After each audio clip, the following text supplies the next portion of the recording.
Esmu lielajā Liepkalnā. Vēl gan ne līdz galam.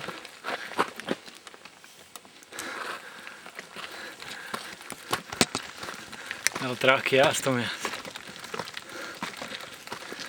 Dīvainākais tas bija, ka noripoju pa lielu kalnu no Rāznas ezera puses. Iegriezos uz Liepkalnu, lielo Liepkalnu. Un sākumā pirmais kilometrs vai pusotrs bija pārsvarā uz leju. Un tad es domāju, nu jauki, beigās būs traki augsti. Un tā arī ir.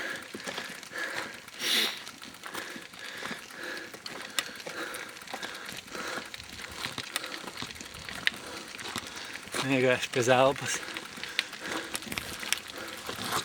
Nezinu, cik augsts vēl.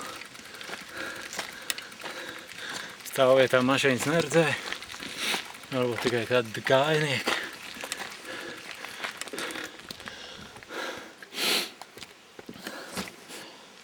Vai arī vēl braucēji. Tur bija forša vietiņa. Ja es brauktu kā bija domājis braukt, pusvasaru vismaz dzīvot Latgalē, tad es no Rāznas ezera kaut vai būtu 20 km pabraucis. Es paliktu arī tādā vietā. Protams, pirms tam uzstumjoties kalnā. Pirms Rāznas ezera arī bija 2 ezeri vai kaut kādas peļķis, kuras izskatījās baigi labi ar vietām, kur palikt. Tas ir pizģets.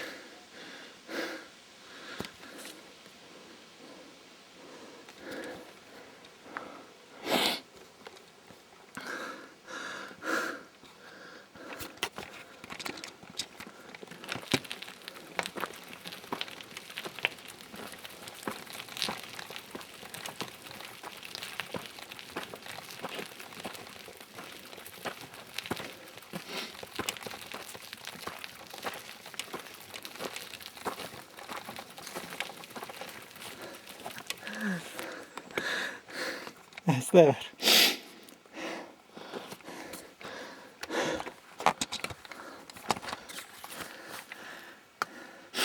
Šis ir dullāk nekā Alpos kāpt. Alpos kāpām tad vismaz ritens nebija jāstam. Bet slīgpums dažvietā liekas ir tāds pats. Ceru, ka drīz būs virsotne. Un pēc tam vēl jāuzkāpj pašā torni. Tas arī būs vairāku pakāpienu garš gājiens.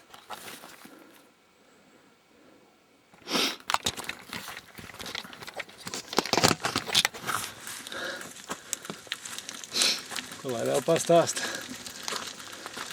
No Rāznas ezeru var teikt braucu. Nebrauc pa celiņu, kuru gribēju braukt. Tad mazo, jo galu galā izrādījās, ka esmu aizbraucis līdz lielajiem ceļiem. Tā nu es minu. 8 vai 9 km bija jāne. Daudz nācās stumties.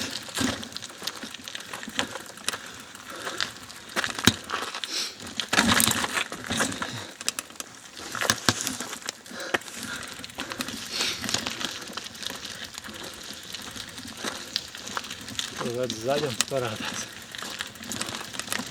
Atpūtas māja.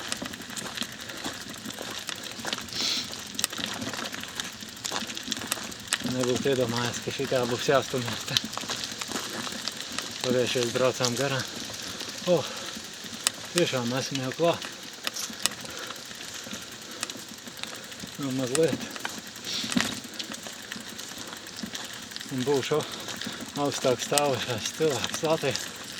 Jau tagad droši vien esmu, ja kāds nav gaiziņa.